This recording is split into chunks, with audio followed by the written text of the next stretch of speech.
மயிலாடுதுறை மாவட்டம் மயிலாடுதுறை அடுத்த திருத்துருத்தி என்னும் குத்தாலம் காளியம்மன் கோவில் தெருவில் அமைந்துள்ள ஸ்ரீ மகா காளியம்மன் திரு நடன உற்சவம் வெகு விமர்சையாக நடைபெற்று வருகின்றது.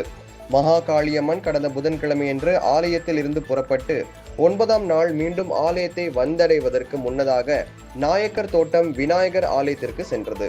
தொடர்ந்து சாலியா தெரு, பிள்ளையார் கோவில் தெரு வழியாக இன்று திரௌபதி அம்மன் கோவிலில் எழுந்தருளி திருநடன உற்சவம் நடைபெற்றது.